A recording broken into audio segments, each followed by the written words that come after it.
नमस्कार दोस्तों, 2000 से ज़्यादा फ्लाइट्स कैंसिल हो गई हैं। हवाई अड्डों पर हाहाकार है।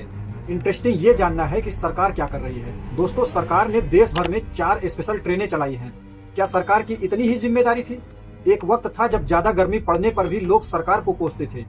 भाई, शेर पालने की यही दिक्कत है कि आप शेर से शिकायत नहीं कर सकते, वरना खा जाएगा। भारत के वर्ग ने शेर पाला है और शेर को लोगों की परेशानी से कोई मतलब नहीं है। 1 तारीख से आज 6 तारीख हो गई है। 6 दिन से लोग परेशान हैं, लेकिन सरकार ने लोगों की मदद के लिए 4 स्पेशल ट्रेनें चला दी हैं। कई ट्रेनों में बोगी बढ़ाई है। इससे ज्यादा इंतजाम सरकार ने बिहार में वोटरों को ले जाने के लिए किया था। आप सोच कर देखिए कि कैसी सरकार है जो फ्लाइटें नहीं शुरू करवा पा रही है। इंडिगो के आगे सरकार घुटनों पर आ गई है और ट्रेनें चलवा रही है।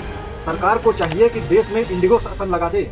अब बात आती है, देश में इंडिगो के अलावा दूसरी एयरलाइंस हैं, तो फिर इंडिगो की इतनी चिरौरी करने की क्या जरूरत है और इंडिगो के आगे सरकार घुटने पर क्यों बैठ गई? तो दोस्तों, इंडिगो के पास सबसे ज्यादा 434 विमान है। एक दिन में 2300 से ज्यादा उड़ानें हैं। देश की 60% से ज्यादा घरेलू उड़ानें इसी के पास है। अभी इनके पास 5456 पायलट और 10,212 केबिन क्रू मेंबर, 41,000 से ज्यादा अस्थायी कर्मचारी हैं। इंडिगो का कहना है कि नए फ्लाइट टाइम लिमिटेशन के कारण पायलट और क्रू की कमी हुई है। नए नियमों में पायलट के उड़ान भरने के नियमों को घटाकर रोजाना 8 घंटे कर दिया गया है। नाइट लैंडिंग 6 से घटाकर 2 कर दी गई है। क्रू के लिए 24 घंटे में घंटे आराम का समय रखा गया है। दोस्तों, लगातार 6ठे दिन भी फ्लाइट रद्द है। न्यूज एजेंसी पीटीआई के मुताबिक देश के 4 बड़े एयरपोर्ट्स समेत कई शहरों से आज भी 400 से ज्यादा फ्लाइट कैंसिल की जा चुकी हैं। इसी बीच सिविल एविएशन मिनिस्टर ने इंडिगो को निर्देश दिया है कि वो बिना देर किए सभी यात्रियों के पैसे वापस करे।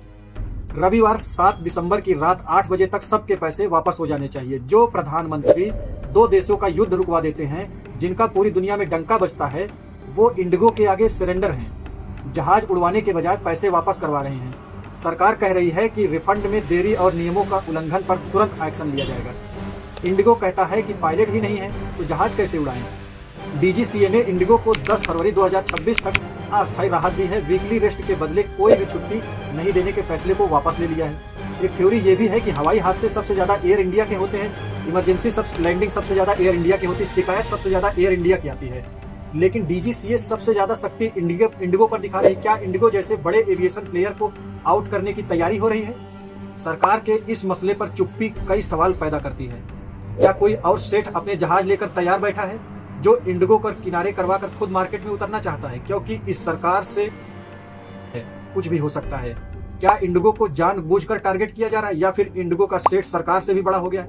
हम पिछले कई दशकों में देख चुके हैं, दर्जनों प्राइवेट एयरलाइन या तो बंद हो गई या तो बंद होने की कगार पर है, लेकिन इंडिगो का कारोबार बाकी एयरलाइंस के मुकाबले बहुत अच्छा चल रहा है। अचानक से ये भूकाल गले के नीचे से उतरने में दिक्कत हो रही है। राहुल गांधी कहते हैं ये एक सेठ को सर्वशक्तिमान बनाने का नतीजा है। ये सिर्फ एयरलाइंस में ही नहीं है, कल को दूसरा सेठ उठकर खड़ा हो जाए और इंटरनेट देना बंद कर दे, बिजली देना बंद हो जाए, तो इंडिगो जैसा हाल होगा। सरकार को सेठ के आगे बकरी के बच्चे जैसे मिमियाना पड़ेगा। अगर आप ताकतवर करोगे तो वो सरकार की भी नहीं सुनेंगे।